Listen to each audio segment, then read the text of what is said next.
Rain lashed against the Neo-Kyoto skyline, blurring the neon kanji signs into watercolor streaks on the permaglass window of my cramped hab unit.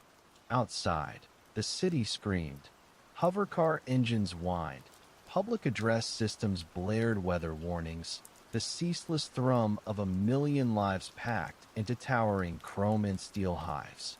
Inside, the only sound was the frantic clicking of my own optical implant trying and failing to bypass the encryption on the rejection notice projected onto my wall. Application denied. Insufficient somatic integration quotient. Again, my name is Kaito, and in this city of seamless biointegration, I was an analog ghost. Born with a rare neurological condition, my body violently rejected most standard cybernetics and somatic wetware, while others effortlessly interfaced with the city's data streams, enhanced their senses, or swapped out limbs for chrome upgrades. I was stuck with flesh and bone in a world rapidly leaving them behind. Stuck with dwindling credits, dwindling prospects, and a somatic integration quotient, SIQ. Score so low it practically screamed obsolete. Job applications vanished into digital voids. Social circles evaporated. I was becoming an artifact. Desperation led me to the undernet, the city's digital sewer, wading through encrypted forums and ghost markets. And there, buried beneath layers of illicit code and whispered rumors, I found it. A single, untraceable posting. Archivist position available, Somatic Archives. Unique biological compatibility required. SIQ irrelevant, potentially advantageous. Exceptional compensation. Absolute discretion mandatory. Contact Channel 7 Delta for preliminary bioscan. Somatic Archives? Never heard of it. Biological compatibility required. Vague and unsettling. SIQ irrelevant. That snagged my attention like a fishhook. It felt like a trap, a scam targeting biological outliers like me. But exceptional compensation. When you're staring down eviction by repurposed sanitation drones, you entertain certain risks. Channel 7 Delta wasn't a standard network address. Accessing it required routing through multiple anonymizing proxies, triggering security warnings I hadn't seen since my ill-advised teenage hacking phase. Finally, a connection, stark black screen, pulsing cursor. A single prompt appeared. Initiate bioscan. Y/N? My implant whirred nervously. This wasn't a standard handshake protocol. It felt invasive. But what choice did I have? I blinked confirmation. Why? A wave of something washed over me.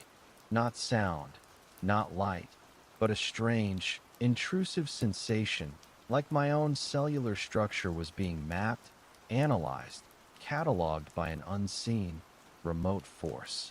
It lasted only a few seconds, deeply unpleasant, leaving a faint metallic taste in my mouth and a residue of cold dread. Then, new text scrolled across the screen. Biosignature accepted. Anomalous rejection syndrome confirmed. Compatibility high. Proceed TO coordinates. Encrypted data packet within 12 hours. Transport provided. Further instructions upon arrival. Silence is paramount. The connection severed. An encrypted data packet downloaded directly to my implant.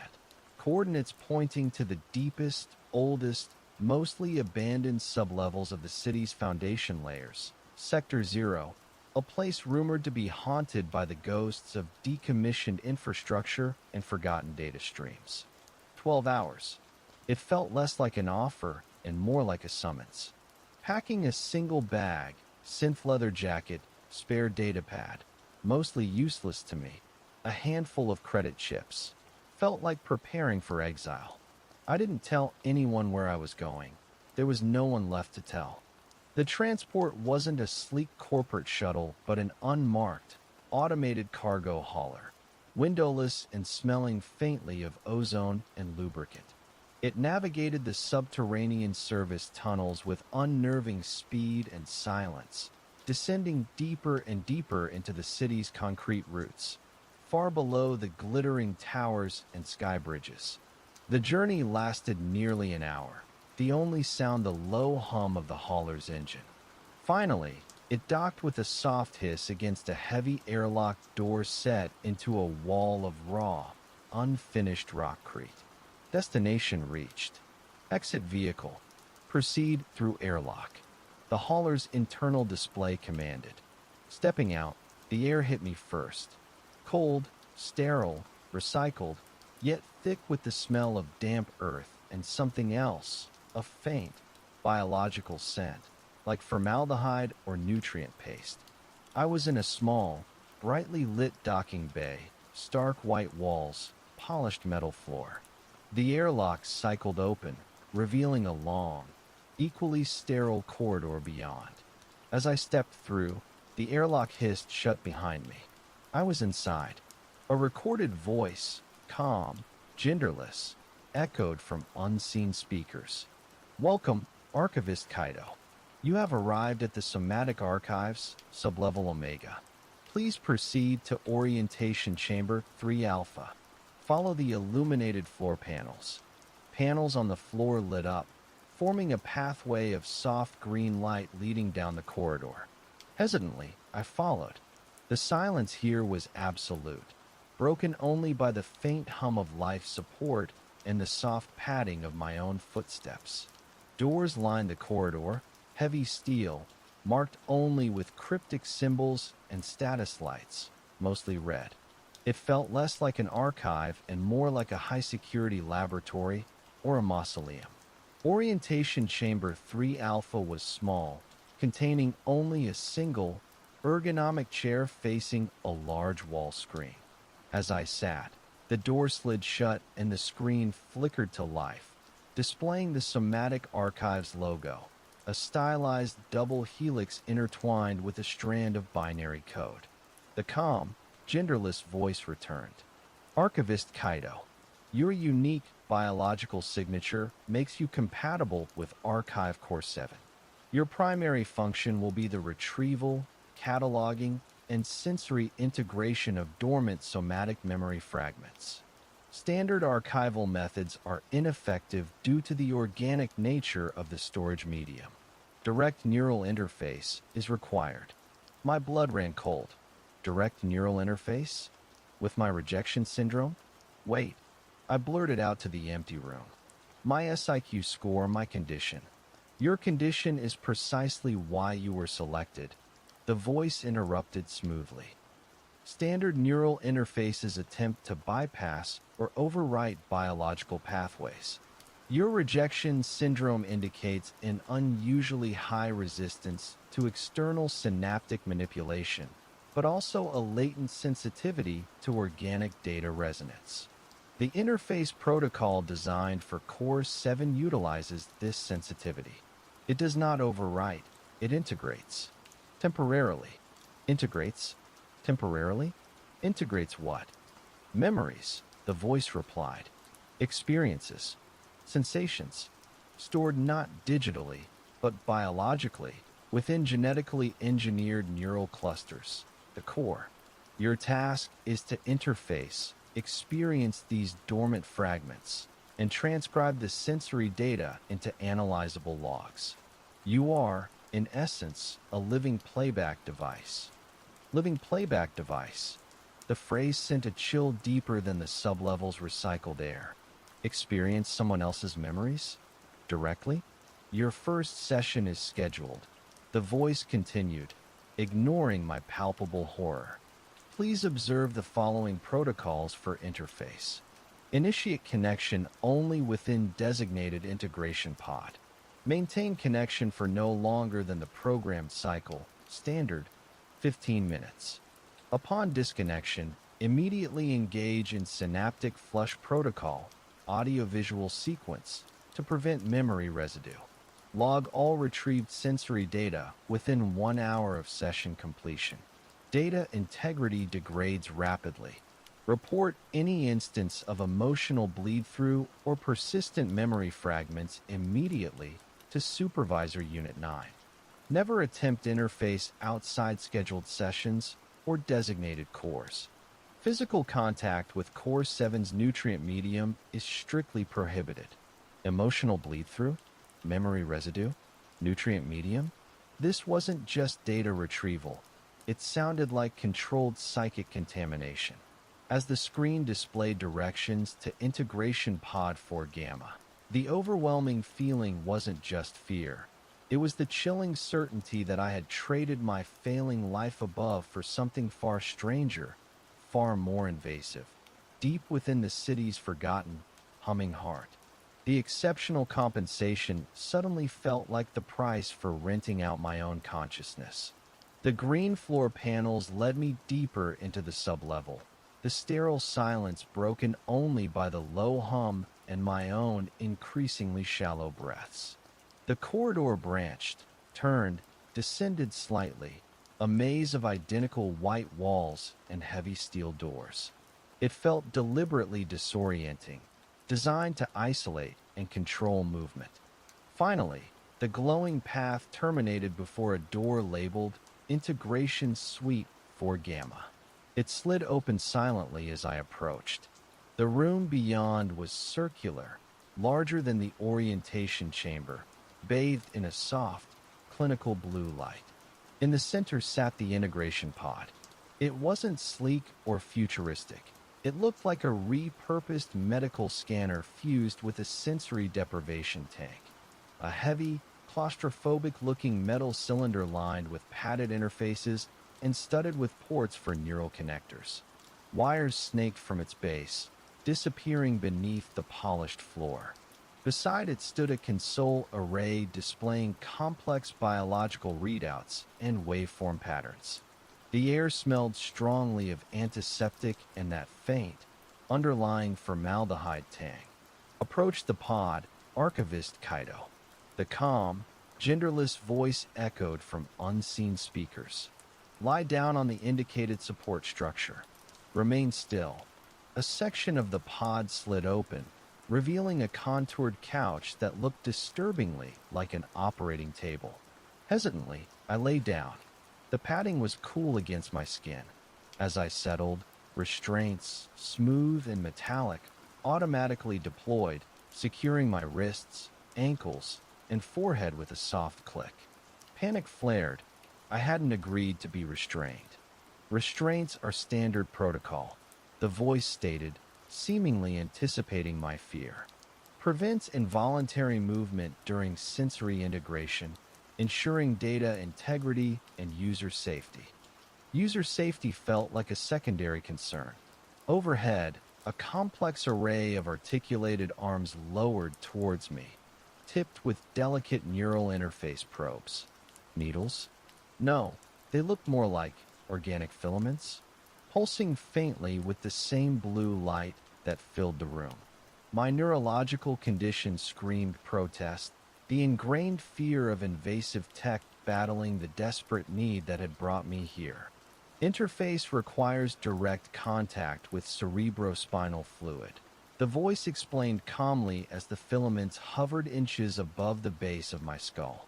Minor subdural puncture necessary. Discomfort will be minimal and brief. Do not resist. Minimal discomfort?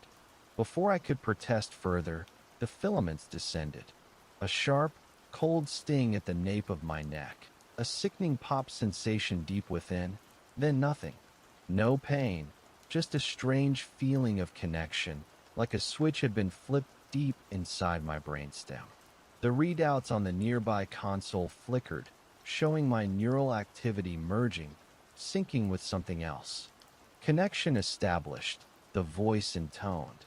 Core 7 fragment identified. Memory node 734 alpha sigma. Chronostamp, indeterminate. Initiating sensory integration cycle. Duration, 15 minutes. The blue light in the room dimmed to near blackness. The ambient hum faded. Absolute silence. Then, a faint static, the hiss-pop crackle, whispered directly into my mind. growing louder, clearer. The discordant piano melody from the gallery's signal began to play, weaving itself around the static. It wasn't just sound. It felt like the carrier wave for the incoming data. And then, the memory hit. Not gradually, but like a physical blow, overwhelming my senses completely. Cold, wet stone against bare skin. Darkness, absolute save for a faint, flickering orange glow somewhere distant. The smell of stagnant water, rust, and something else, something metallic, coppery, like blood. My slash its body aches, muscles screaming from exertion, joints grinding. Sound of dripping water, echoing, amplifying, and a low, rhythmic thudding, felt through the stone floor, getting closer. Panic, raw, animalistic terror. Must hide, must escape. Scrabbling blindly, fingers raw, searching for purchase on the slick, unseen walls. The thudding is louder now. Heavy footsteps? No, something heavier. Something dragging. A guttural breathing sound echoes, wet and ragged. Closer. Cornered. No escape. The orange glow brightens slightly, revealing glistening, jagged teeth, multiple rows, filling a cavernous maw. Pain flares, sharp, tearing, consuming. With a violent gasp, I was back, lying on the pod couch, restraints still secure, heart hammering against my ribs as if trying to escape. The blue light flared back on. The memory fragment vanished, leaving behind a phantom echo of cold stone, the stench of blood, and overwhelming terror. My own terror or the memories? The line felt terrifyingly blurred. Integration cycle complete, the genderless voice announced calmly. Initiating synaptic flush protocol. Immediately, the pod filled with intense, strobing white light and a cacophony of jarring, high-frequency tones, designed, presumably, to overwrite the lingering sensory data. It was physically painful, disorienting, making my teeth ache, my vision swim. After what felt like an eternity, but was likely only a minute, it stopped. The restraints retracted. Synaptic flush complete. Please exit the pod and proceed to logging station beta. Log retrieved data within 1 hour. Shakily, I sat up, swinging my legs over the side. My head throbbed. My body felt wrong, violated. The memory fragment, though supposedly flushed, lingered like a phantom limb. The feeling of cold stone beneath my skin, the coppery taste of fear, the echo of that guttural breathing. Protocol 5. Report, emotional bleed-through or persistent memory fragments. Should I? Already? Or was this normal? Stumbling out of the pod, I followed the newly illuminated green floor panels to logging station beta, another sterile cubicle identical to my archival workstation. The terminal prompted, log sensory data, MN 734 AS. How could I possibly transcribe that? Raw terror? The smell of ancient blood? Jagged teeth in orange light. My fingers felt clumsy on the keyboard as I tried to translate the fragmented, overwhelming sensory input into coherent text. Subject location, confined stone space, wet, cold. Primary emotion, extreme fear/panic. Auditory, dripping water, rhythmic thudding/dragging, guttural breathing. Olfactory, stagnant water, rust, blood, old. Visual, near darkness, distant orange glow, multiple rows jagged teeth. It felt woefully inadequate, a clinical description of a primal nightmare. As I typed, I kept glancing over my shoulder, half expecting to see jagged teeth emerging from the sterile white shadows of the logging station. The feeling of being cornered, hunted, lingered powerfully. The emotional bleed-through was real. Finally finished, I hit submit. The terminal processed for a moment, then displayed a new message. Log accepted. Analysis pending. Warning. Significant emotional residue detected. Monitoring protocol engaged. Next session, 1400H. Monitoring protocol? Before I could contemplate what that meant, another line appeared, flashing red. Urgent alert. Core 7 containment field fluctuation detected. Unidentified organic resonance spike. Integration pod for gamma. Immediate investigation required. My pod. Organic resonance spike? What the hell had I just connected with? Unidentified organic resonance spike. Integration pod for gamma. The flashing red alert pulsed on the terminal screen, each word hitting me like a physical blow. Organic resonance? What did that even mean? Was it something from the memory fragment I'd just experienced? Something clinging to me? Or had my unique, resistant neurology somehow reacted unpredictably, creating the spike itself? The clinical term felt terrifyingly biological, invasive. Before I could even process the implications, the door to the logging station hissed open. Not Eris this time, but a different figure, equally severe, dressed in the same gray uniform, but with subtle insignia marking a higher rank, 3 interlocking chevrons. He was older, completely bald, with pale, piercing eyes that seemed to miss nothing. He didn't introduce himself, just stepped inside, his gaze immediately locking onto me, then flicking to the terminal displaying the alert. Archivist Kaito. His voice was low, clipped, devoid of warmth. Remain where you are. He produced a handheld device, scanner-like, but emitting a low, multi-toned hum, and began sweeping it over me, slowly, methodically, from head to toe. The sensation was unpleasant, like being bathed in cold static, making my skin prickle. The device beeped softly as it passed over my chest, then again near my head. The man frowned, studying the readout. Elevated synaptic echo, residual bioresonance detected, low amplitude but persistent. He turned the scanner towards the doorway leading back towards the integration pod room. Source localized to subject or immediate vicinity. What does that mean? I stammered, feeling like a contaminated lab rat. It means, the man said, lowering the scanner, his pale eyes narrowing, that Protocol 5 is not optional. He gestured towards the terminal alert. You experienced emotional bleed-through? Persistent fragments. I hesitated. Admitting it felt like admitting failure, confirming my status as an anomaly. But lying felt infinitely more dangerous. Yes, I admitted reluctantly. The fear. The feeling of being cornered. It lingers. An image's teeth. Memory node 734 alpha sigma. The man stated flatly, as if reciting from a file. Known high trauma fragment. Primal predator prey echo. Susceptible subjects often exhibit temporary synaptic imprinting. He made a notation on a datapad integrated into his sleeve. The organic resonance spike, however, is atypical. He stepped closer, invading my personal space, peering intently at my face, then my hands. Your neurological profile, the rejection syndrome, it allows for deeper integration, but perhaps less effective flushing. His gaze was unervingly analytical. Supervisor Unit 9 has been notified.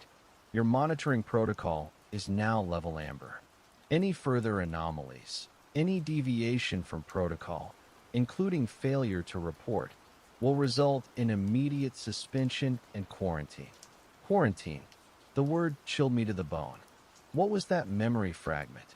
I asked, needing to understand what I'd just experienced, what might be clinging to my synapses. What was that thing? The man's expression remained impassive. Core 7 contains fragmented somatic recordings salvaged from various deep-level incidents and temporal anomalies across multiple sectors. The specific origin of 734 Alpha Sigma is classified Level 4. Your function is retrieval and logging, archivist, not analysis. He stepped back towards the door. Return to your quarters. Consume standard nutrient paste ration. Your next session remains scheduled for 1400 H. Do not deviate.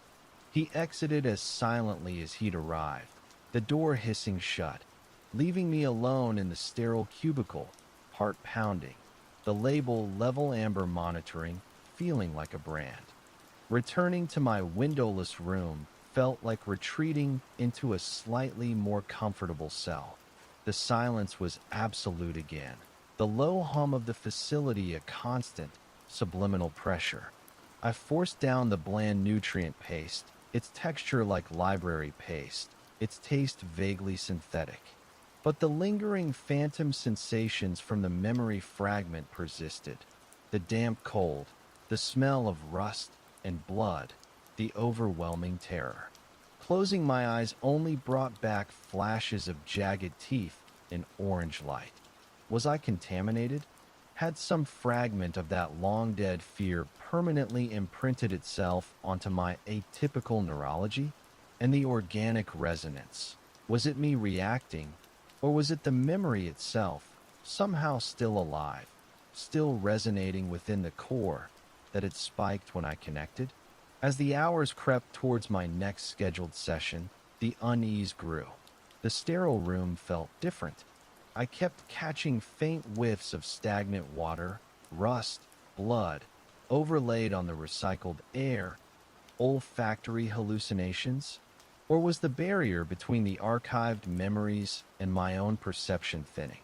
Once, I swore I heard, just at the edge of hearing, the faint drip, drip, drip of water echoing from nowhere.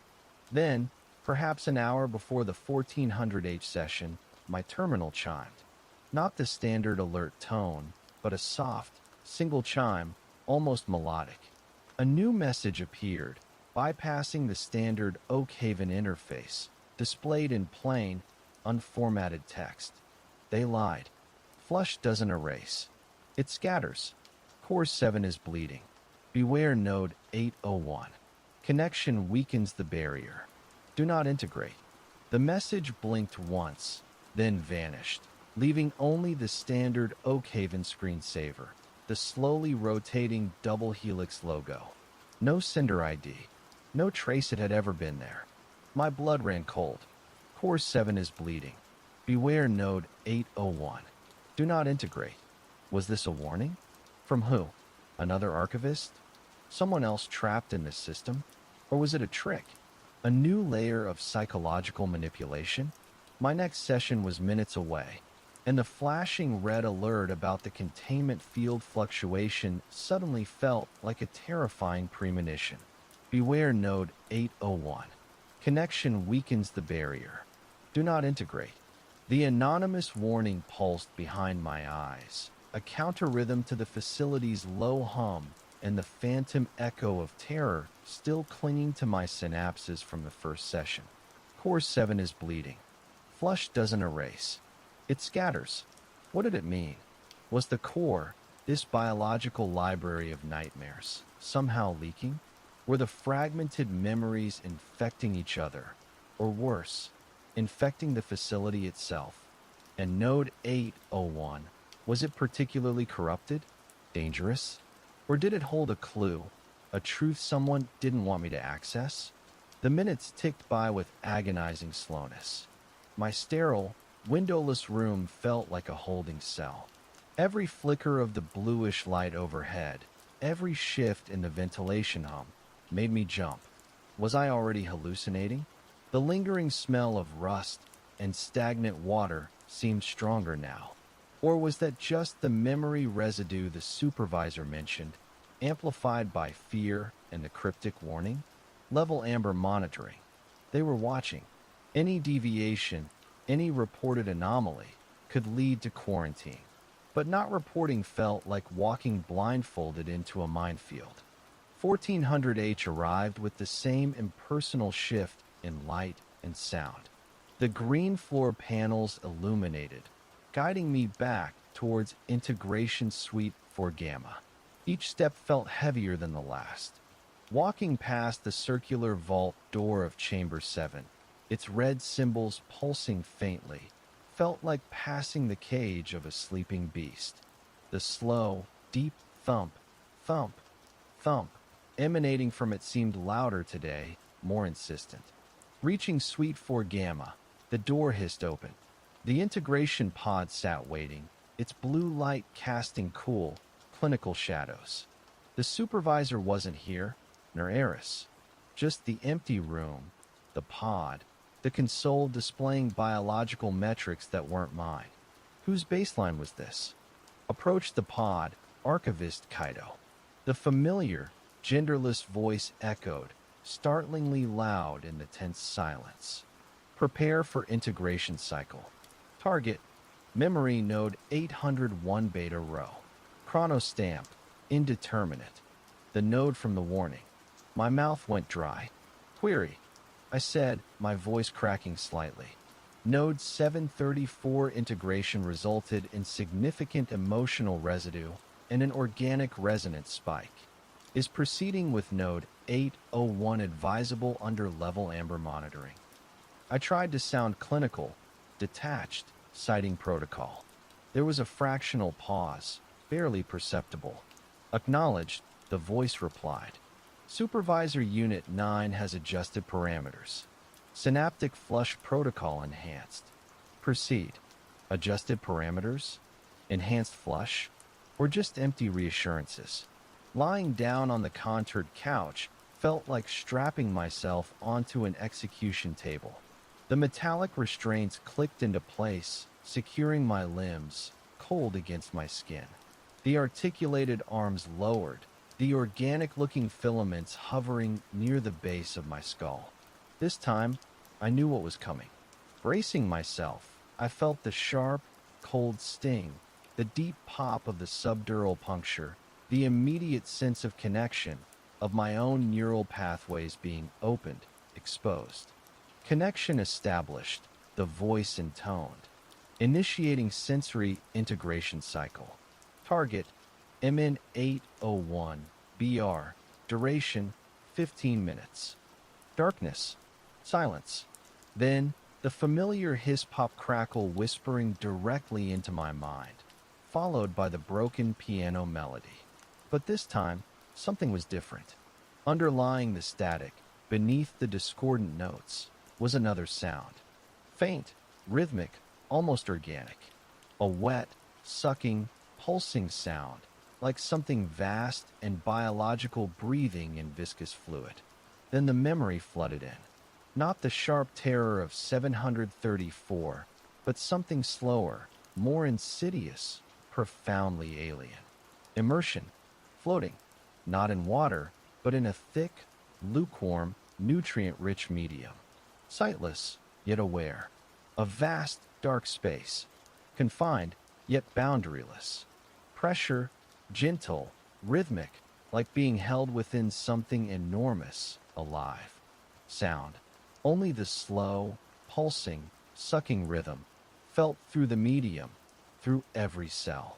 Sensation, a constant, low-level neural input, not memories, not thoughts, but raw data streams, geometric patterns, shifting colors, complex equations scrolling past an unseen inner eye.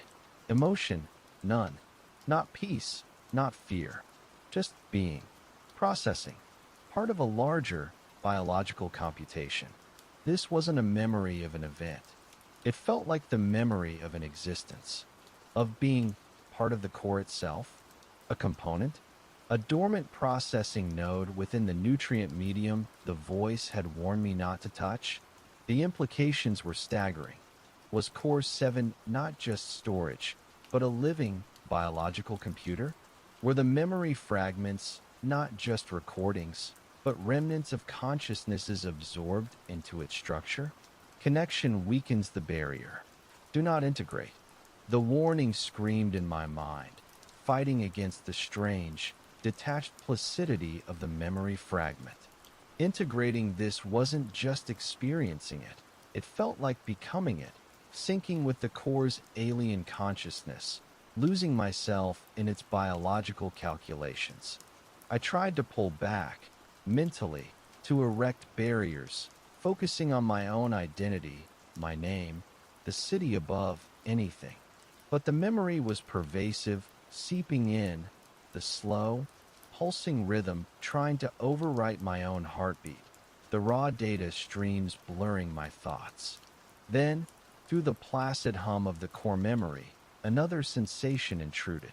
Sharp, painful, wrong, like a signal interrupting the connection. A flicker of orange light, where only darkness and data streams should be. The sound of dripping water, jarringly real against the wet pulsing. The scent of rust and blood, cutting through the bland nutrient smell. Panic, not the detached processing of the core, but raw, visceral terror. Whose terror? Mine? Or something else within the core, something scattered, bleeding through? Flush doesn't erase. It scatters. Core 7 is bleeding. The integration cycle wasn't just showing me the core's state. It felt like I was experiencing its corruption, its fragmentation, its pain directly. The warning wasn't just about Node 801. It was about the entire damaged, bleeding system. And I was directly interfaced with its corrupted heart. The intrusion of raw terror, rust, blood, dripping water, orange light, shattered the placid, processing state of the Node 801 memory fragment. It felt like a system crash, alien consciousness warring with primal fear. Whose fear? Mine? The core's? Something else trapped within it? The distinction dissolved in a wave of shared panic. The slow, wet pulsing rhythm accelerated, became erratic, painful, like a failing heart. The raw data streams flooding my mind turned corrupted, glitching, interspersed with flashes of jagged teeth and cold stone. Residue from node 734 bleeding through, contaminating this new memory. Core 7 is bleeding. It wasn't just leaking. It felt like it was hemorrhaging fragmented nightmares. Just as the sensory overload threatened to overwhelm me completely, the connection severed. Abruptly, violently, like a plug ripped from a socket. The blue light in the pod flared blindingly, then snapped off, plunging me back into the physical sensation of the cold couch, the restraints, my own ragged breathing. Integration cycle terminated prematurely. The genderless voice announced, its usual calm laced with a faint, almost undetectable note of alarm. Anomaly detected, cross-node contamination. Synaptic echo exceeding safety parameters. Initiating enhanced synaptic flush protocol. Level Gamma. Before I could even register the warning, a flush hit. It wasn't just the jarring lights and sounds from before. This was an assault. Intense, rapidly shifting patterns of harsh, colored light burned my retinas even through closed eyelids. Multi-layered frequencies, ranging from subsonic rumbles to piercing, ultrasonic shrieks, hammered against my eardrums, vibrating through my skull. It felt like my brain was being scoured, sandblasted, forcibly wiped clean. The process was agonizing, leaving me gasping, disoriented, nausea churning in my stomach. When it finally stopped, the silence that followed was deafening, absolute. The restraints retracted. Synaptic flush complete. The voice stated, back to its usual monotone. Exit the pod. Proceed immediately to Medical Bay Delta for neurological assessment. Medical Bay? Not the logging station? My hands trembled as I sat up. My head felt strangely empty, hollowed out, yet simultaneously buzzing with residual static. The phantom sensations of the core, the rust and blood, were gone, replaced by a profound sense of disorientation and a deep, gnawing fear. What had I connected with? What contamination had occurred? The green floor panels illuminated, but not towards the logging station. They led in a different direction, down a corridor I hadn't noticed before. Following them numbly, I felt strangely disconnected from my own body. The sterile white walls seemed too bright, the silence too loud. Every flicker of the overhead lights, every hum of the ventilation, felt pregnant with potential threat. Medical Bay Delta was another sterile, blue-lit room, dominated by a large diagnostic scanner similar to the integration pod, but with more complex sensor arrays. The bald supervisor with the pale eyes was waiting for me, his expression grim. Ms. Eris stood beside him, her face an unreadable mask. Neither spoke as I entered. "Lie down, archivist," the supervisor instructed, gesturing towards the scanner couch. His voice was flat, but his eyes held a sharp, analytical intensity. Too numb and disoriented to argue, I complied. Restraints clicked into place again. Sensor pads were attached to my temples, my chest. The couch slid smoothly into the scanner's humming aperture. "Initiating neurological deep scan," the supervisor announced, his voice echoing slightly from outside the scanner tube. "Monitoring for residual resonance patterns, synaptic fragmentation, and cross-node imprinting." The scan was unnerving. Not painful like the flush, but deeply invasive. Faint magnetic pulses resonated through my skull. Shifting colored lights played across my closed eyelids. Faint tones and frequencies probed my auditory pathways. It felt like my very consciousness was being mapped, dissected, searched for the lingering taint of node 801 and its cross-contamination with 734. Lying there, helpless, vulnerable, the anonymous warning echoed in my mind. Connection weakens the barrier. Had I irrevocably damaged something within myself? Or within the core? Core 7 is bleeding. Was I now bleeding with it? After what felt like an eternity, the scan finished. The couch slid back out. Eris and the supervisor stood observing the complex holographic displays projected above the console. Their expressions were unreadable. "Scan complete," the supervisor stated. "Residual resonance detected, significantly higher than baseline. Synaptic fragmentation minimal, within acceptable parameters post-gamma flush." He paused, frowning at one of the displays. "However, anomalous organic marker detected. Trace signature, non-human origin. Consistent with initial resonance spike post, 734 integration." My blood ran cold. Non-human origin. The organic resonance spike hadn't been me. It had been something in the memory. Something from node 734, the primal predator echo, had left a trace within me, a biological marker the enhanced flush hadn't erased. Eris finally spoke, her voice sharp, cutting. "Quarantine protocol, level red."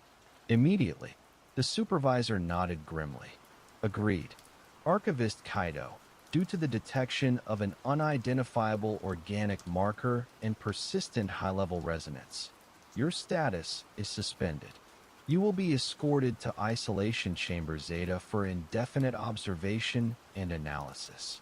He gestured, and two heavily armed security personnel, clad in black tactical gear I hadn't seen before, materialized silently from a previously unnoticed doorway.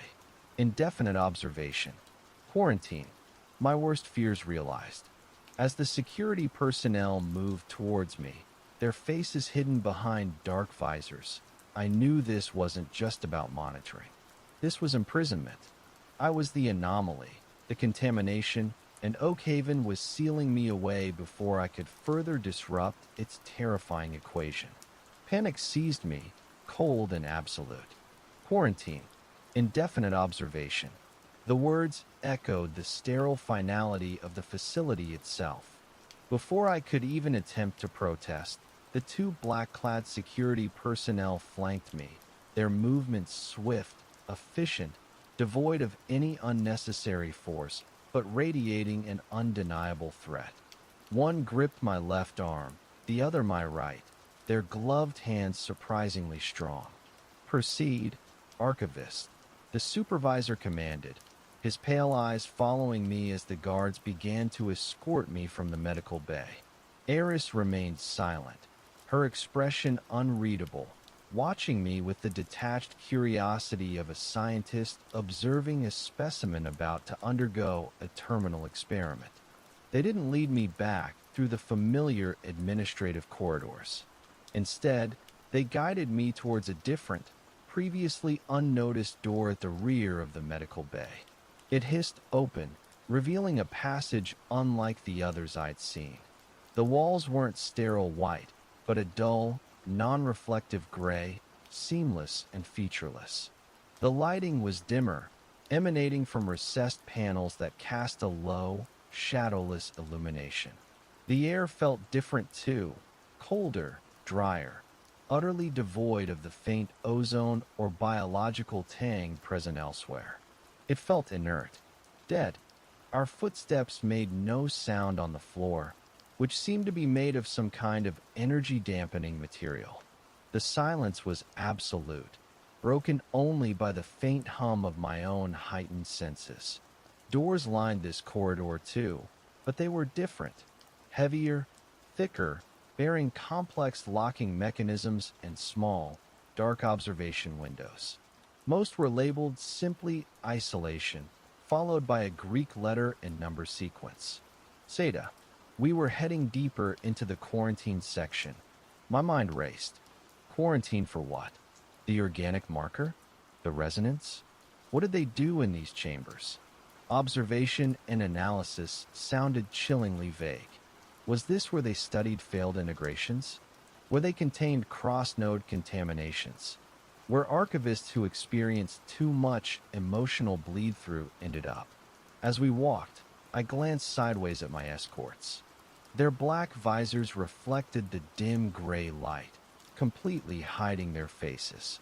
They moved with a silent, synchronized precision that spoke of intense training, utterly focused on their task.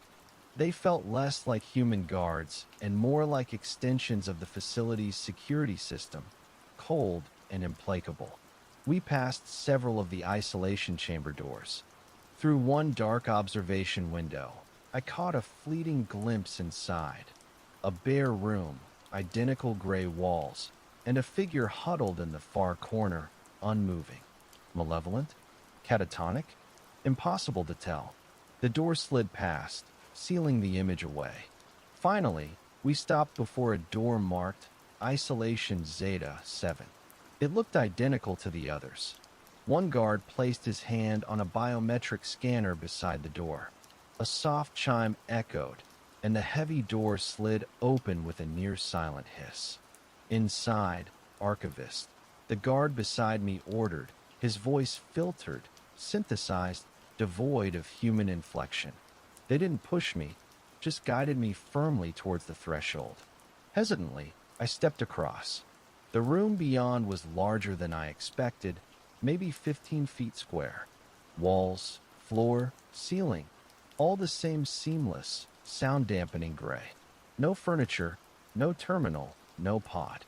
Just an empty, sterile box. The only feature was a single, large panel on the far wall, dark and opaque, resembling a two-way mirror or an observation window from the other side. The air inside felt unnaturally still, recycled to the point of lifelessness. As I took a step further in, trying to get my bearings, the door hissed shut behind me with a heavy thunk and the unmistakable sound of multiple locks engaging. I spun around, instinctively reaching for a handle that wasn't there. Just smooth, cold gray metal. Trapped. Panic clawed at my throat.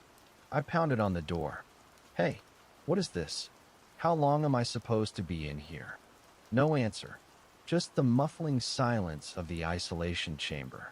I pressed my ear against the cold metal, listening for the guard's receding footsteps. Nothing.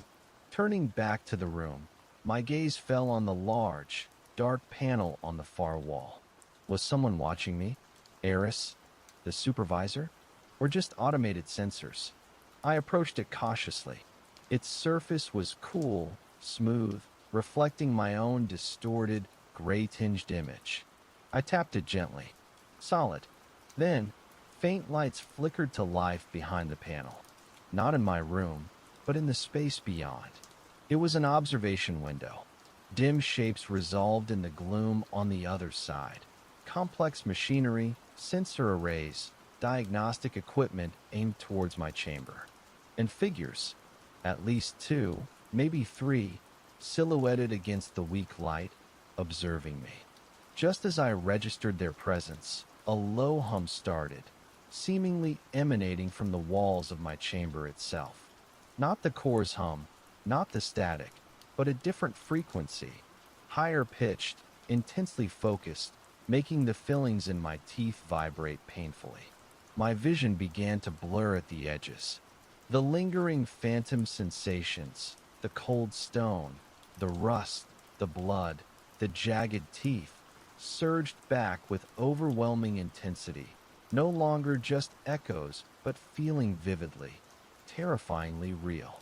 The room seemed to warp, the gray walls pulsing slightly in time with the new, high-frequency hum. This wasn't just observation. This was stimulation. They were intentionally amplifying the residual resonance, the contamination, studying my reaction, analyzing the effects of the non-human organic marker. I wasn't just quarantined, I was the experiment. And deep within the reactivated sensory fragments, beneath the layers of primal fear, I felt something else stirring. Something cold, alien, and hungry. The marker. It was reacting to the stimulus, waking up. The high-frequency hum intensified, vibrating not just in my teeth, but deep within my cellular structure. The gray walls of the isolation chamber seemed to pulse in time with it, the smooth surfaces blurring at the edges, warping subtly. The residual memory fragments, the cold stone, the jagged teeth, the rust, the blood, weren't just echoes anymore. They felt present, overlaying my perception of the sterile room like corrupted data bleeding onto a clean drive. I could smell the stagnant water, feel the phantom cold of the core's nutrient medium, hear the distant, guttural breathing. And the marker, the non-human trace signature left by node 734, it was definitely awake. It wasn't a physical sensation, not yet, but a profound shift in my internal state. A cold, alien awareness blooming behind my own thoughts. It felt hungry, predatory, analytical, utterly devoid of emotion, save for a chilling sense of curiosity directed at my own panic. It felt like sharing headspace with a calculating reptile suddenly roused from hibernation. Through the large, dark observation panel, I could see the silhouetted figures watching, unmoving. Were they monitoring this? Measuring the marker's activation? My escalating terror? I felt like a bug under a magnifying glass, squirming as they focused the beam. "Stop it!" I screamed, pounding futilely against the seamless gray wall. "Get me out of here!" My voice sounded thin, distant, almost disconnected from myself. The hum didn't stop. The figures didn't move. But the marker reacted to my outburst. The cold, alien presence surged, not aggressively, but with a powerful, inquisitive pulse. It felt like it was tasting my fear, analyzing its chemical components, its neurological signature. And it felt interested. Then, something new happened. The visual overlay intensified. Not just flashes of teeth or stone, but a coherent scene began to superimpose itself over my view of the isolation chamber. Darkness, flickering orange light, glistening, jagged rock walls forming a narrow passage. The rhythmic thudding sound, louder now, more resonant. I wasn't just remembering node 734. I felt like I was there, simultaneously present in the gray chamber and the dark, bloody passage from the memory fragment. The barrier was weakening, just as the anonymous warning predicted. And the hunger, it wasn't just the markers anymore. It felt like my hunger. A primal, gnawing emptiness that craved something unseen, lurking just beyond the orange light. My own heart pounded, not just with fear, but with a disturbing, predatory anticipation. Resonance synchronization increasing. A synthesized voice, likely the supervisor's, echoed faintly, seemingly from the observation room beyond the panel. Subject exhibiting atypical neurological integration. Organic marker activity escalating. They were studying me, measuring my descent. The superimposed vision sharpened. The orange glow intensified. The thudding grew louder. And the smell, rust, stagnant water, and the overwhelming, coppery tang of fresh blood. So real I could almost taste it. The hunger surged, becoming ravenous, overriding my fear. My own hands clenched involuntarily, nails digging into my palms. A low growl rumbled in my chest, or the markers. Warning, synaptic boundary failure imminent. The supervisor's voice stated, still unervingly calm. Marker attempting integration. Recommend immediate termination of stimulus. Negative. Eris's sharp, cold voice cut through. Maintain frequency. Observe integration threshold. Data is paramount. Data? They were willing to risk what? My sanity. Myself? Just to observe the threshold? Just as the superimposed vision threatened to consume my reality entirely. Just as the hunger felt overwhelming. The high-frequency hum abruptly cut out. Silence slammed back down. The cold, analytical presence of the marker receded slightly, retreating back behind my own thoughts, though its cold curiosity remained. The superimposed vision flickered, dissolved, leaving me shaking, gasping, back in the sterile gray chamber, the only illumination the dim, steady glow from the observation panel. The figures behind the panel were gone. Had they gotten what they wanted? Seen the integration threshold? Or had something else interrupted them? Then, a new sound began. Not from the observation room. Not from within my own head. But from the corridor outside my sealed chamber door. A faint, rhythmic clanking. Clank, SHHH. Clank, SHHH. Unit 734? Or another one like it. It was slow, methodical, seemingly patrolling the quarantine sector. And it was heading this way. The rhythmic clanking grew steadily louder, echoing unervingly in the dead air of the quarantine corridor outside. Clank, SHHH. Clank, SHHH. It was the sound of heavy hydraulic limbs, undoubtedly one of the facility's automatons, likely another security unit like 734. Its slow, methodical pace felt less like an urgent response and more like a routine patrol, inexorably making its rounds through the damaged, red-lit halls. Was it searching for me, or simply documenting the containment failure? I remained huddled on the cold, featureless floor of Isolation Chamber Zeta 7, every muscle tensed, breath held tight. The high-frequency hum was gone. The agonizing sensory overload had ceased, but the residue remained. My head throbbed with a dull ache. My vision still swam slightly at the edges. And the marker, the alien presence grafted onto my consciousness, pulsed quietly behind my thoughts, no longer actively surging, but undeniably there, a cold, watchful passenger observing my fear with detached curiosity. The boundary between me and it felt terrifyingly thin, eroded by the forced integration attempt. The clanking stopped, right outside my door. Silence. Heavy, absolute, broken only by the faint, intermittent blare of distant klaxons and the frantic pounding of my own blood in my ears. I pressed myself flat against the floor, trying to make myself invisible, irrationally hoping the featureless gray room offered some form of camouflage. A low whirring sound emanated from the corridor, followed by a series of soft clicks, like sensors calibrating. Was it scanning the door? Scanning through the door, could it detect the lingering resonance? The marker? Then a synthesized voice, the same deep, mechanical tone as Unit 734, spoke, its words slightly muffled by the heavy steel door. Isolate Zeta 7. Biosignature, Kaito, Archivist. Status, Level Red Quarantine. Marker activity, Dormant. Resonance, Elevated, Stable. Corridor anomaly, Negative. Proceeding with patrol route. It knew I was here.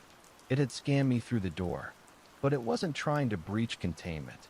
Its orders, apparently, were just to monitor, to patrol, unless instructed otherwise. A wave of cold relief washed over me, so intense it left me weak. The clanking resumed. Clank, essish, clank, sish, slowly moving away down the corridor, fading into the distance. Safe, for now, but the relief was instantly replaced by a different kind of dread. If the automatons were merely patrolling, adhering to pre-flush protocols despite the facility-wide chaos, then who was really in charge? Eris, the supervisor? Or had the emergency flush triggered a deeper, automated lockdown, leaving remnant systems running on conflicting directives? The lack of any human voice, any sign of organized response beyond the automated alerts and patrolling machines, was deeply unsettling. Pushing myself up into a sitting position, leaning against the cold gray wall, I tried to gather my thoughts. I was trapped in a high-security isolation chamber.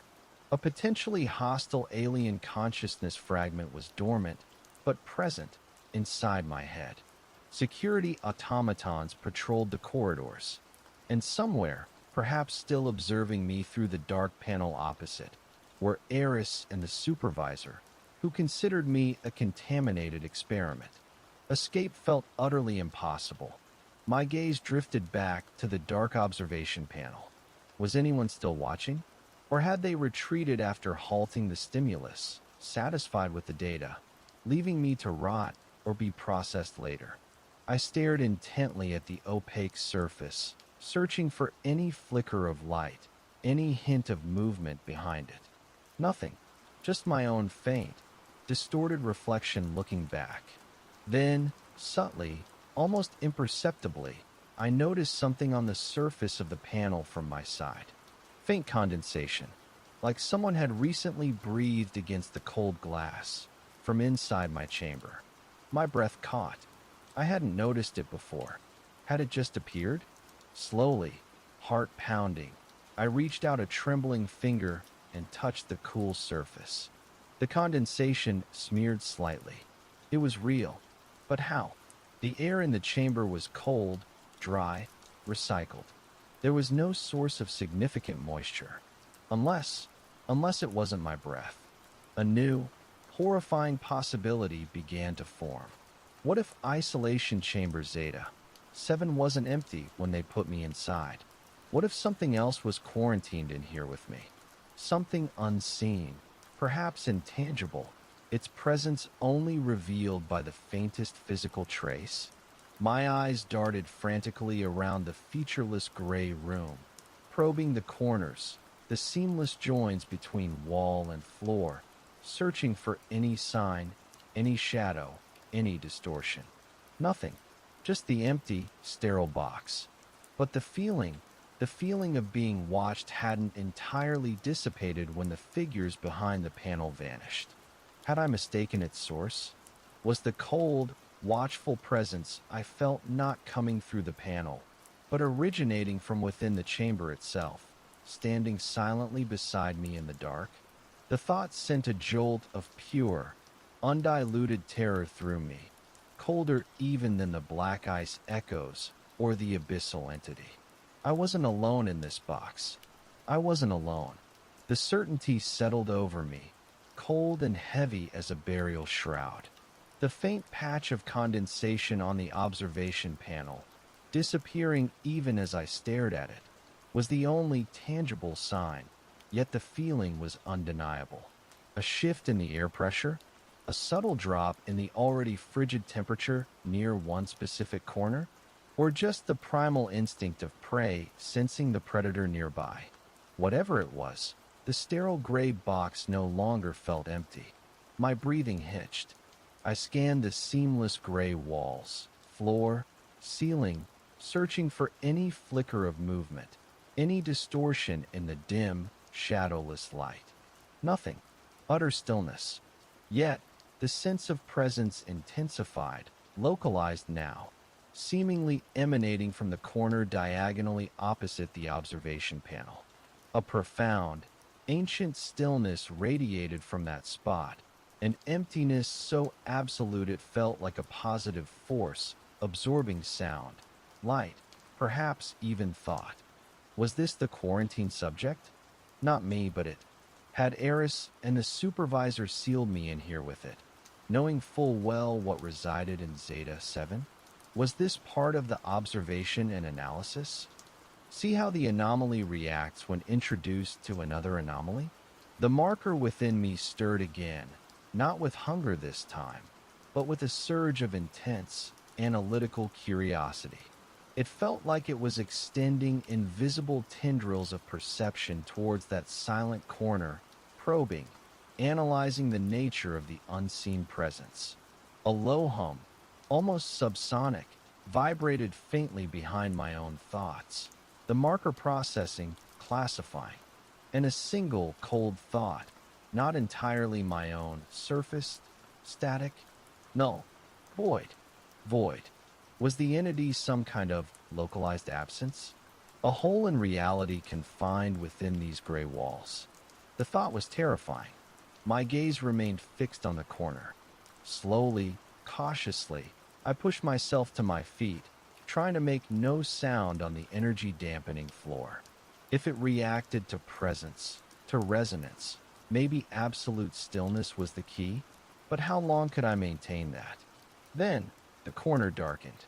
Not a shadow being cast, but the very surface of the seamless gray walls seemed to dim, absorbing the already faint light, becoming a patch of profound, non-reflective blackness. It didn't have sharp edges. It faded subtly into the surrounding gray, like a pool of ink spreading on wet paper. And it felt cold, intensely cold, radiating outwards, noticeably dropping the temperature in the chamber by several degrees. The marker within me pulsed again, stronger this time.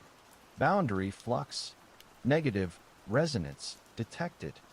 It was analyzing, classifying the phenomenon, and it felt wary, cautious. Whatever resided in that corner, it registered as fundamentally inimical even to the alien consciousness fragment I carried. The patch of darkness began to expand, slowly, silently, flowing outwards from the corner, consuming the gray walls, the floor, the ceiling, like a stain spreading across reality. It didn't feel like an entity moving. It felt like the room itself was being unwritten, replaced by this absolute void. The cold intensified, becoming painful, biting at my exposed skin. My breath plumed visibly in the frigid air. Panic surged, overriding the marker's cold analysis. I stumbled backwards, away from the encroaching void, pressing myself against the observation panel. Through the dark glass, I screamed, pounded, hoping desperately the figures I'd seen earlier were still there, that they could see what was happening. Get me out. It's in here. Get me out. No response. Only my own distorted reflection stared back from the dark, cold surface. The void continued its relentless expansion, covering nearly half the room now. It flowed silently, absorbing light, absorbing sound, absorbing everything. The faint hum of the facility, the distant klaxons, all muted, vanished as the void spread. Soon, there would be nowhere left. Then, the marker acted, not through thought, but through me. My body moved, seemingly of its own volition. My hand, the one cut by the shattered glass, raised, not in defense, but almost in offering. towards the encroaching void. Simultaneously, a low, resonant hum began to emanate from me, from the marker, pushing back against the void's absolute silence, against the encroaching cold. It wasn't the chaotic frequency of the core, nor the analytical pulse from before. This felt protective, defensive, like the marker was trying to establish its own boundary against the unmaking void. The void hesitated. Its expansion slowed, stopped just feet away from me. The absolute blackness seemed to ripple where it met the invisible field of resonance emanating from me, like oil encountering water. Two fundamental, opposing forces locked in a silent, invisible struggle within the confines of the isolation chamber. And I was the unwilling conduit, the battleground, trapped between an alien consciousness fragment and encroaching oblivion. The standoff was a silent, invisible war waged in conflicting frequencies. The void's absolute cold pressed inwards, its non-reflective blackness rippling against the boundary of the low, resonant hum emanating from the marker within me. I stood trembling, not just from fear, but from the strain of being the conduit, the unwilling battleground. The air crackled, thin sheets of ice forming and shattering spontaneously on the gray walls where the two opposing forces met. It felt like the chamber itself was groaning under the pressure. How long could this last? The marker's resonance felt finite, like a battery draining rapidly against an overwhelming opposing force. I could feel its cold, analytical curiosity shifting, focusing less on the void and more on me, its host, assessing my physical state, my dwindling energy reserves. It needed more power. My power. The void pulsed, a slow, deliberate wave of absolute cold and silence washing against my resonance shield. The hum faltered, dimmed. The void advanced another inch, consuming more of the gray floor. The marker pulsed back, desperately, pushing the boundary, but it felt weaker, strained. Through the observation panel, I could still see nothing. No figures, no lights. Had Eris and the supervisor abandoned me to this? Or were they merely observing the inevitable outcome? Then, something changed. Not in my chamber, but outside. The intermittent klaxons echoing through the facility abruptly cut out. The pulsating red emergency lights in the corridor beyond my door stabilized, casting a steady, unwavering crimson glow. And a new sound began, a low, powerful thrumming, deeper and more resonant than the core's hum, seeming to come from the very foundations of the facility, shaking the concrete structure. The void reacted instantly. It stopped its advance. The absolute blackness seemed to listen. Its previously relentless pressure eased slightly. The black ice crystals that had followed me earlier, though sealed outside this chamber, suddenly chimed in unison from the corridor, a high-pitched, almost panicked frequency piercing the silence.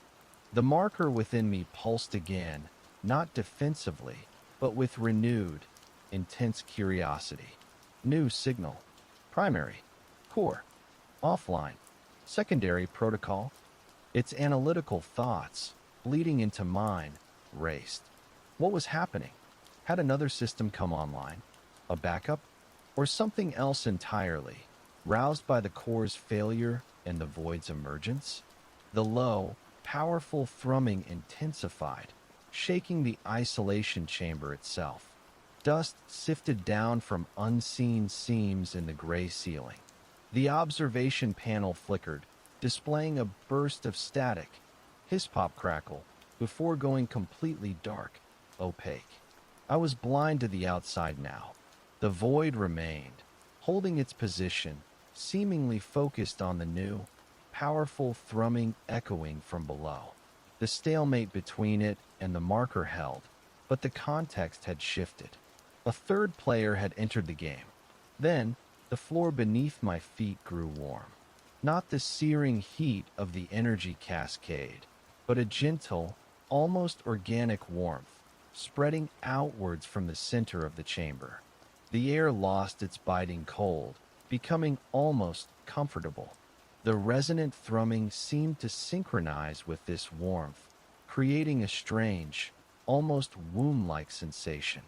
The marker pulsed, confusion mingling with its analytical curiosity. Unexpected, thermal, output, source, unknown, recalibrating. What the hell was Oakhaven? A power plant? A containment facility? A biological computer? A gateway? It felt like all of the above, layers peeling back to reveal deeper, stranger mechanisms beneath. As the warmth spread, reaching the edge of the void, the absolute blackness recoiled. It didn't just stop advancing, it actively pulled back, retreating towards the corner it originated from, its edges dissolving, becoming less defined, less absolute. It seemed repelled, damaged, by the warmth, by the new frequency. The marker seized the opportunity. Its resonance surged outwards, no longer just a defensive shield, but an expanding wave, pushing the retreating void back further, reclaiming the gray space of the chamber.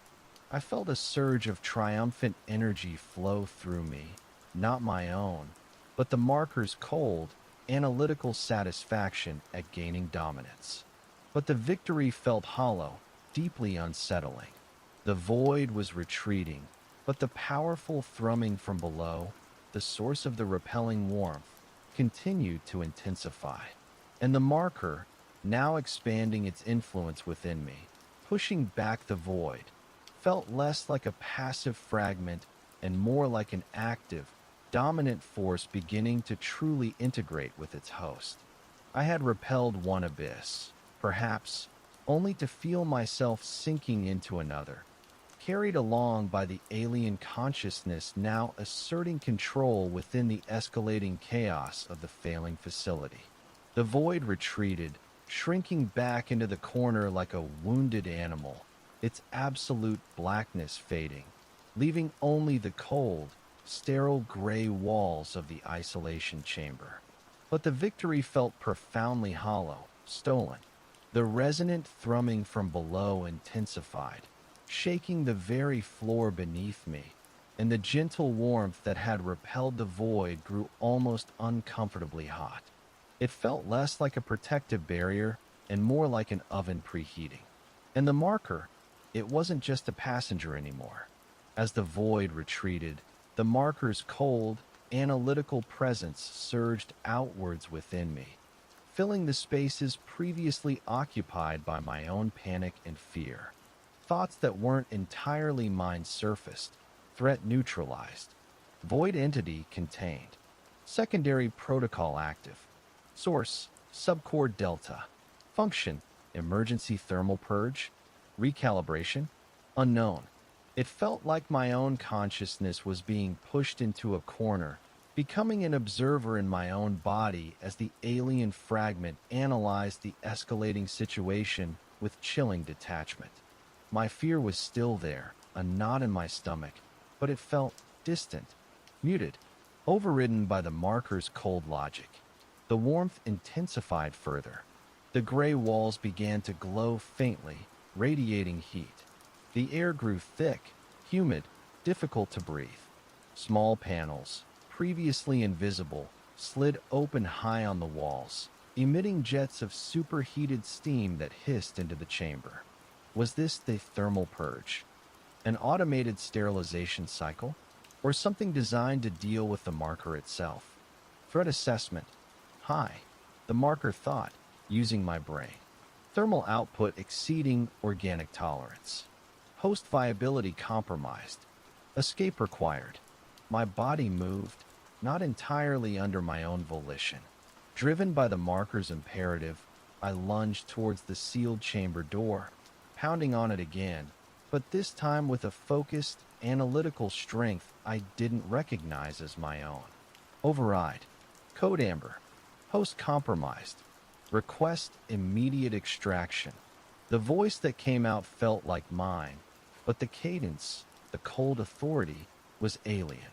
No response from the corridor, only the steady, powerful thrumming from below and the hissing steam filling the rapidly heating chamber.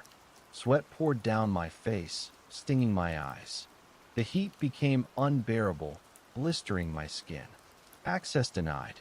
External communication offline. The marker analyzed. Alternative egress required.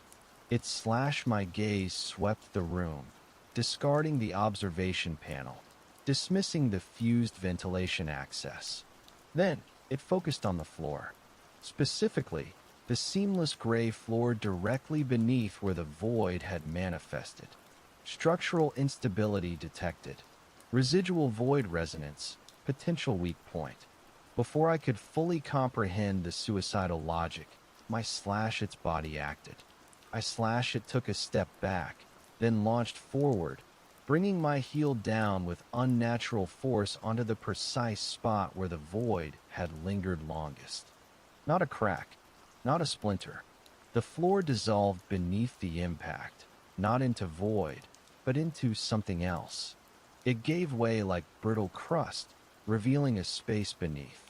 Not a chasm, but a narrow, cramped service tunnel filled with pipes, conduits, and the overwhelming, nauseating smell of hot oil and decay. And rushing up from this newly opened passage wasn't just heat, but sound, the deafening roar of the thrumming source, now terrifyingly close. Without hesitation, driven by the marker's relentless survival directive, I slash it dropped through the hole, landing heavily on the pipes below, ignoring the searing pain as metal burned through my thin uniform. The roar intensified, vibrating through the metal conduits, threatening to shake my teeth loose. Looking up, I saw the gray floor of the isolation chamber rapidly reforming, sealing the opening, plunging me into the near-absolute darkness of the service tunnel, illuminated only by the faint red glow of overheated machinery somewhere further down. Trapped again, but somewhere new, somewhere deeper. Closer to the source of the secondary protocol, the emergency purge, whatever infernal machine was now trying to sterilize the facility, or perhaps cook its contents. And the marker, now firmly asserting its influence, guided my slash its movements, driven only by cold calculation and the imperative to survive, dragging my increasingly resistant consciousness along for the ride into the burning heart of Oakhaven. The service tunnel was an inferno, not of flames, but of pure, radiating heat and deafening, low-frequency sound. The roar wasn't just auditory, it was a physical pressure, vibrating through the metal pipes, through my bones, threatening to liquefy my insides. The source, subcore delta, had to be terrifyingly close. My vision swam in the dim red emergency glow, overlaid with the marker's analytical static. Thermal levels critical. Host integrity failing. Probability of survival, 7.3%. Recalculating. Behind me, from the direction of the sealed isolation chamber, came the unmistakable sound of metal tearing, followed by the creature's enraged, guttural roar echoing down the connecting shaft. It had broken through the inner door. It was coming. Driven by the marker's cold survival logic, my body scrambled forward, deeper into the heat, deeper towards the roaring source. Optimal escape vector, unknown. Proceed towards energy source. Potential instability offers unpredictable egress. The marker's thoughts felt like ice shards piercing the heat haze in my brain. The tunnel twisted, descended sharply, opening into a cramped maintenance junction filled with sparking conduits and overloaded transformers. The heat was unbearable here, the metal floor almost too hot to touch. And the roar, it emanated directly from a massive, circular pressure door set into the floor, identical to the hatch on the surface, but smaller, glowing cherry red with internal heat, symbols around its perimeter pulsing erratically. Subcore Delta, emergency containment. Just as I reached the junction, the creature squeezed itself out of the shaft behind me. Its pale, segmented form scorched, chitin cracked, moving with a jerky, damaged gait, but still relentlessly hostile. It saw me, saw the glowing pressure door, and let out a clicking hiss that sounded almost like recognition, fear. Before it could advance, the pressure door below exploded upwards, not with fire, but with a concussive blast of pure, incandescent heat and focused sonic energy. The wave hit me, throwing me back against the junction wall, searing my skin even through the uniform, the sound momentarily obliterating all thought. When my vision cleared, the creature was gone. Vaporized? Blasted back down the shaft? Impossible to tell. The junction was a wreck, sparking wires, molten metal dripping from the ceiling. And the pressure door, it lay buckled, ripped open, revealing not machinery, but steps. Steep stone steps, ancient, worn, descending into a faint, cool blue light, utterly incongruous with the inferno above. The roar had ceased, replaced by a profound, echoing silence emanating from below. Escape vector identified, the marker pulsed, its analytical comm returning instantly. Probability of survival, 48.7%. Proceed. Driven by the marker, ignoring the burns searing my skin, I stumbled towards the opening, towards the ancient stone steps. The blue light felt cool, inviting, a stark contrast to the searing heat of the junction. As I took the first step down, the heavy, buckled pressure door above slammed shut with a final, groaning thud, plunging me into the cool blue darkness, sealing off the burning chaos above. The descent felt ancient. The stone steps were worn smooth in the center, testament to millennia of passage. The blue light emanated from the stone itself, cool, calming. The silence was absolute. Where did this lead? Outside? Deeper? Into another core? Finally, the steps ended. Not in a chamber, but simply ending, opening out onto cool, damp earth, under a canopy of impossibly tall, faintly luminous trees. Night air, smelling of pine and rain, filled my lungs. Above, a sky glittered with alien constellations, the same impossible vista I'd seen projected in the machine room. I wasn't outside Oakhaven. I was elsewhere, transported by whatever subcore Delta truly was. As I stood there, reeling, trying to comprehend, the marker within me went quiet. Not dormant, but still. The cold, analytical presence retreated, leaving behind only a faint, residual hum, like an echo. Had the passage, the blue light, somehow dampened it, severed the connection? Alone, under an alien sky, smelling of burnt metal and ozone, carrying the faint hum of an alien consciousness and the impossible memories of Oakhaven, I took a tentative step onto the damp earth. Free from the facility, yes, but free from the equation? Free from the echoes? The silence here felt different, not empty, but listening. Ancient, vast. I had escaped the archive, perhaps, but stumbled into the library itself. And the silence held no answers, only the chilling certainty that my journey into the abyss had just begun.